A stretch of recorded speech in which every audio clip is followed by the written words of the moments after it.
संविधान को यह भी पढ़िए ठीक से, उसी में लिखा हुआ है कि विशेष परिस्थिति में राष्ट्रीय अध्यक्ष निर्णय लेंगे और अगली कार्यकारिणी में उस निर्णय पर मुहर लग जाएगी, तो उसके तहत भी राष्ट्रीय अध्यक्ष निर्णय ले सकते हैं। आरसीपी सिंह को केंद्र में मंत्री बनाया गया। आपको बता दें कि जिस तरह से 2019 की बात करें तो उस वक्त केंद्रीय मंत्रिमंडल का विस्तार हो रहा था और उस वक्त भी जो है वो जेडीयू को एक सीट मिल रहा था। लेकिन आपको बता दें कि यह सवाल आज लगातार इसलिए खड़ा हो रहा है क्योंकि जिस तरह से 2019 में एक सीट मिल रहा था तो जेडीयू ने हामी नहीं भरी थी, लेकिन अब इस बार भी जेडीयू को एक ही सीट मिली, उसके बावजूद भी मंत्रिमंडल में शामिल हो गए।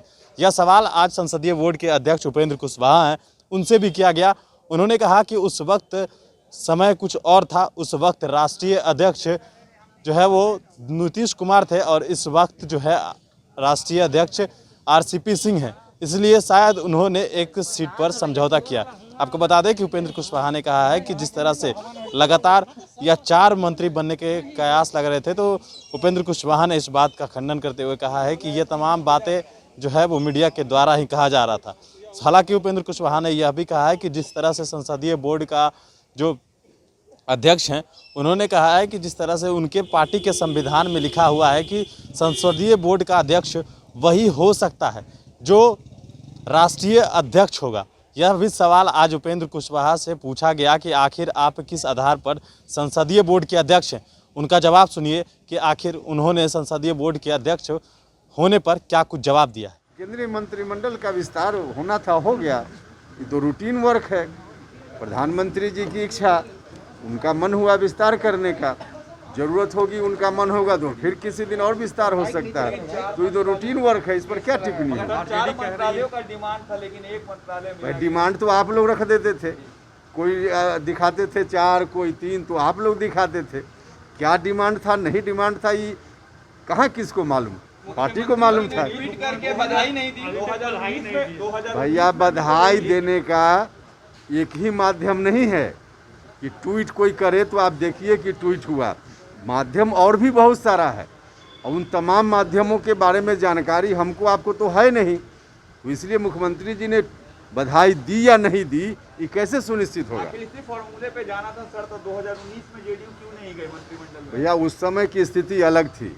इस बार पार्टी के राष्ट्रीय अध्यक्ष श्री आरसीपी सिंह जी को पार्टी ने अधिकृत किया था कि आप फैसला लीजिए।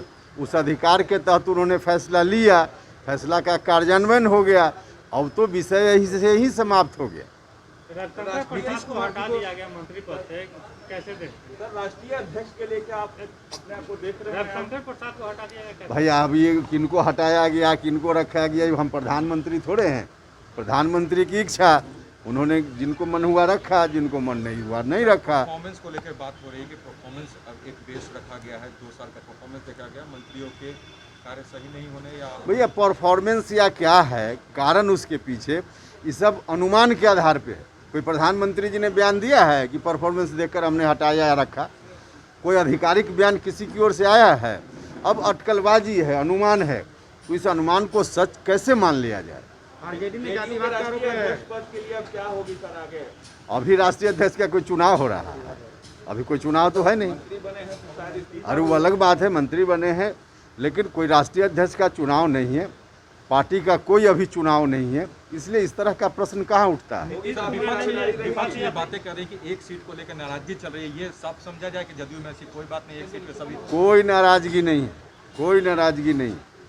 इसलिए विपक्ष के लोग जो भी कहें कोई मतलब नहीं। भैया नाम तो आप ही लोग सबका परोसते हैं और फिर आप ही लोग उसका खंडन करते हैं, इसलिए उसमें कोई मतलब नहीं। 19 में विपक्ष यही कह रहे कि 19 में दो लोगों के नाम नहीं होने के कारण मंत्रिमंडल में शामिल नहीं है। विपक्ष क्या कह रहा है इस विषय पर खास करके उसका कोई मतलब नहीं है।